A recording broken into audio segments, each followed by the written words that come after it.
go to Adamu Gambo. Adamu Gambo, please unmute yourself. Good evening, Lady K, our president, Femi Boyde, and everyone Good on this evening. call. Nice Good to see you again. Thank you for this series that is continuous on monthly basis. You're welcome. Yes. So I'm happy this month we have chosen one of the topical issues that is affecting our country as a whole. This issue of foreign exchange volatility, which is affecting our business in all ramifications. I'm so much impressed with the solution so far provided by our president, Femi, and then the discussions or contribution from Madam Bosun and Omolara. All they have said well. But what I would like to add is, yes, as Mr. Boyede said, we need to increase our manufacturing, most essentially exportable commodities, either in terms of processing or manufacturing. But there is one leg of it that we need to look into. That is the lower segment of the value chain. That is the production level. We always neglect these farmers. Unless and until they produce, that is when we have enough that we can process and export. Now, if we look at what is currently happening globally, most essentially if you tie it down to Nigeria, you will see that there is a high demand for soya beans, sesame seeds, and some other commodities. Now, if we look at what is the total output in this country, what is the global demand? Now, for us to increase or to get more of our market share at the global level, we need to increase this production. How do we increase it? We are not going to increase production simply by enhancing the processing capacity or manufacturing capacity of all these machines. Rather, what we need to do, how do we boost the total output from the raw material base? Now, if we could be able to do that, it means that instead of, let's say, exporting, let's say, 1 million metric tons of soybeans, let's target it 1.5 million. And then how do we achieve that? Who are the major producers? How do we intervene such that we can enhance their production? Yes, Mr. Boyde, you talk about the export expansion grant. That is good. That is going to boost the morale of the exporters. And then so also the processors. That is processors of export goods. But where are they going to get their raw materials? We need to also have a kind of deliberate action around that value chain so that we have enough. Though some are saying that we don't have enough for the local consumption, talk less of export. We need to balance the two. The two has to be balanced so that by doing that, we satisfy our local demand. At the same time, we have enough to export. That is one. And then two, in the course of intervening in this low-level production, that is at the lower segment of the value chain, we need to be strategic. What are the most exportable commodities?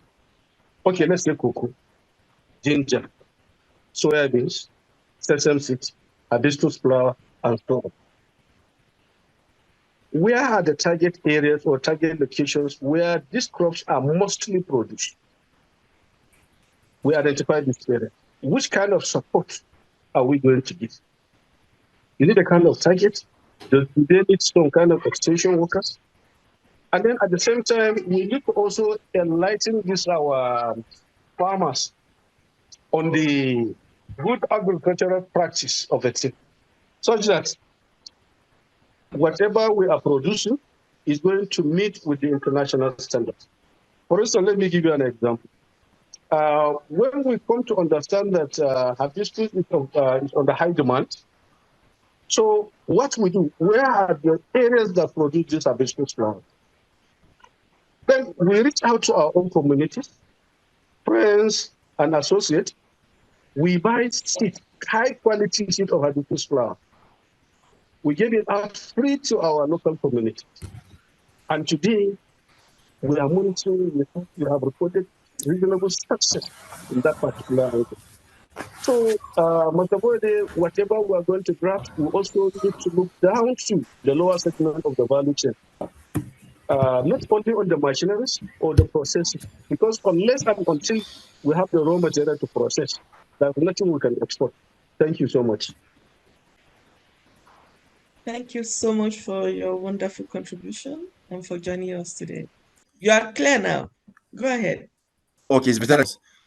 Yes. Mr. Femi Boyede for this webinar. After a time when this has been okay, maybe that's the I'm clear always because this has been my refresher course set way is presenting, and I'm also always happy that I'm part of this event.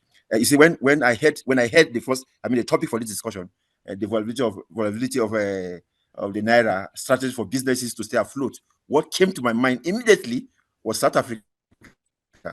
Today, the rand is when we came here, rand was just 43 Naira to 1 rand versus Naira to 1 rand, and that's a lot of problem, right?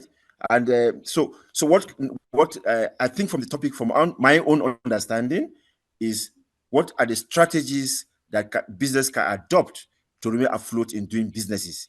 And I think one strategy Mr. Boyede has brought up very strongly, and I think that's one of the best strategy for any businessman or for any businesses, is partnership or local partnership with stakeholders. Speaking to the like of Femi Boyede, for example, and taking these businesses to places like Gambia, South Africa, where you can now develop partnership and strategy to make you stay afloat in the midst of currency volatility. That is one strategy I think of.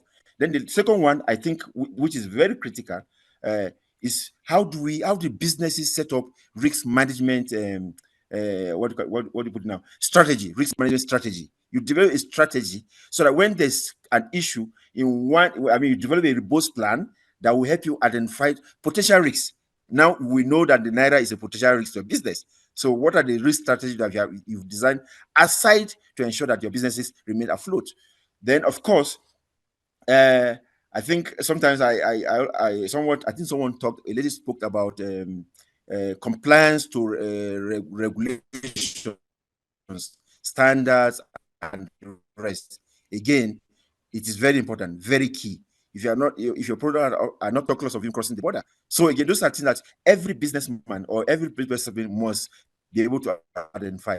Most importantly, again, is of course to develop a market trend monitoring system where regularly these businesses do analysis trend, consumer behavior, and economic indicators. Then you begin to know, where do I run to? Should I have any problem? And then I think my last point will be, of course, there's always very good for me, what I've learned in South Africa, there's this customer relationship management that businesses do follow.